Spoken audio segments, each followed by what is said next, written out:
This is equal to minus mu naught sigma omega r cube and sine psi over 2 in integral from 0 to pi cos theta prime sine theta prime d theta prime and divide by r square plus r squared minus 2rr cos theta prime within a square root. Now the things are cleaner and seem simpler because we will have a supposition in this in order to solve this thing. So let's start with a supposition here. If I take this thing, the cos theta equal to u, and then solve this thing.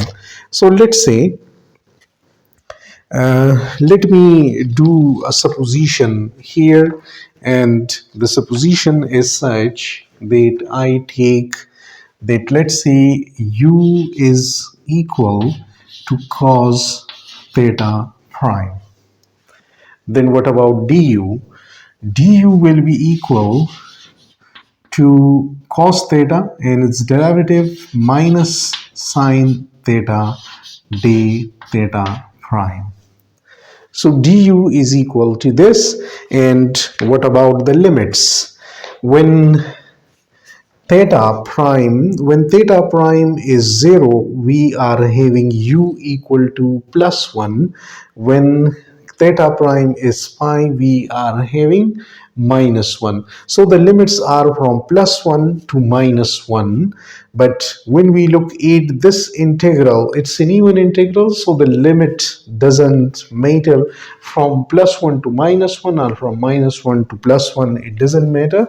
So here the limits comes in from minus 1 to plus 1 is the limits in our integral will convert into a simpler integral here, that a of r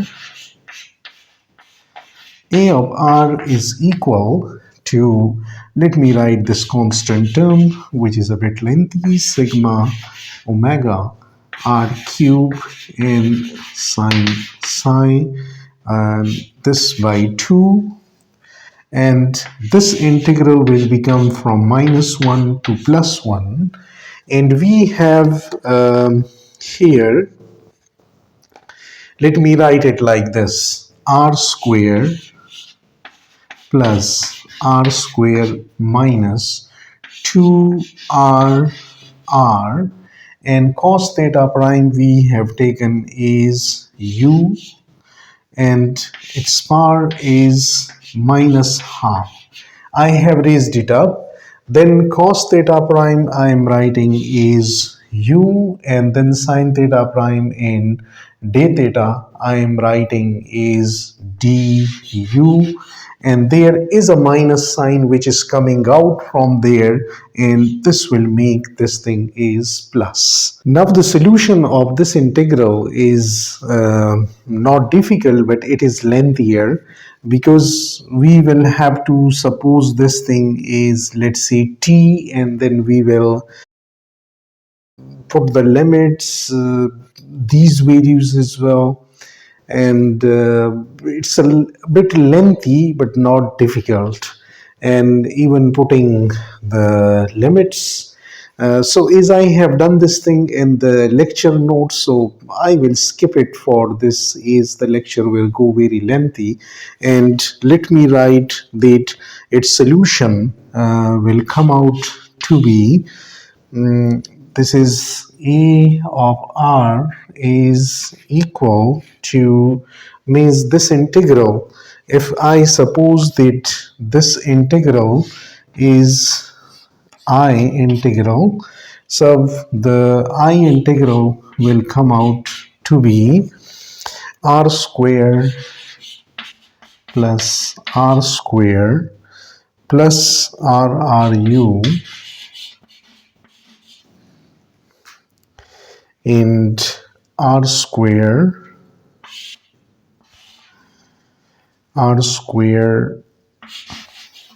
plus r square minus 2r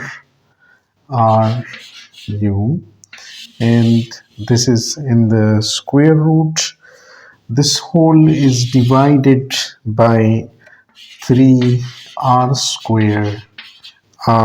squared, and then we will have to put the limit in this one from -1 to +1 for u, because u will be +1 first, minus, and then u will be -1, and we will get this. Now these steps have also been done in the lecture notes, so I will skip those things and I will come directly to the cases.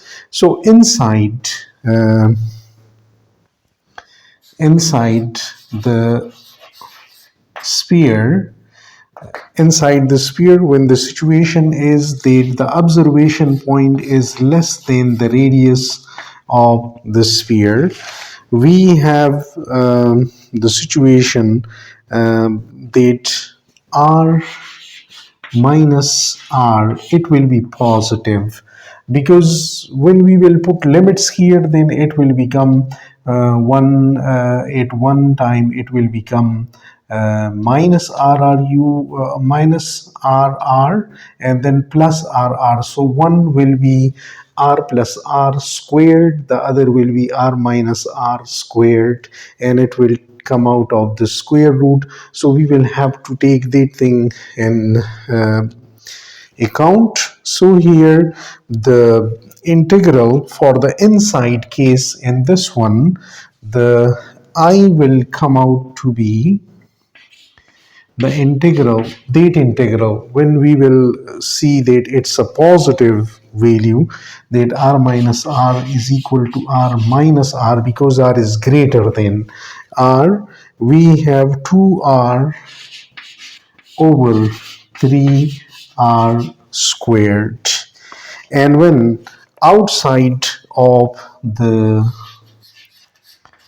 outside of the sphere, so we have r then greater than r, and there will be a situation that this r minus r, in order to take this positive, we will write this r minus r, because now r is greater than r, and this comes out, the I integral will come out to be 2r 2r over 3 r squared, and thus our a of r, means simplifying it with this term, will come out to be a of r. I'm doing these steps directly because its simplification with this is not that difficult. Somewhere r is cancelling, somewhere the other terms are cancelling.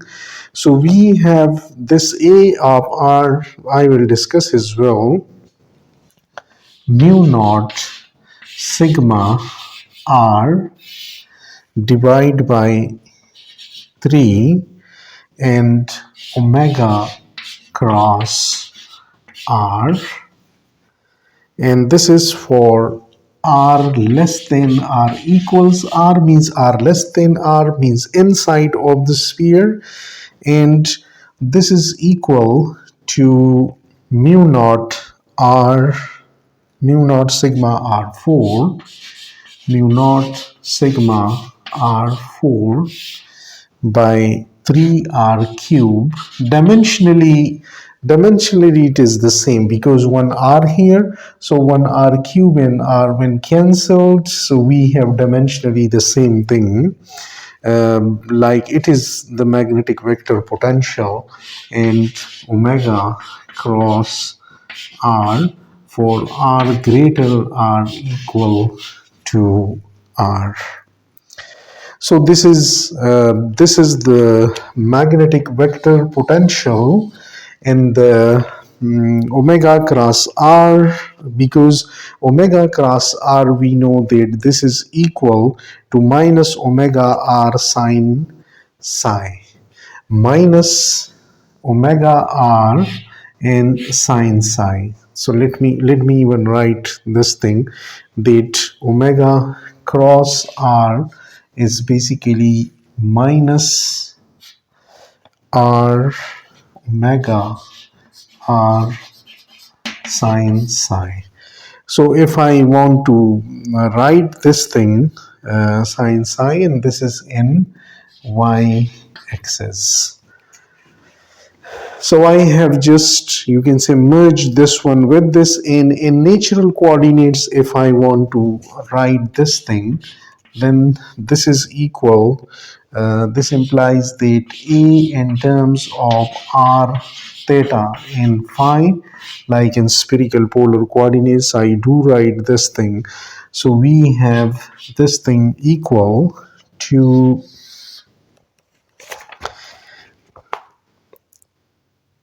mu naught sigma r, mu naught sigma r omega over 3 in r sine theta, r sine theta phi unit vector, and this is for r less than equals r, it mu naught sigma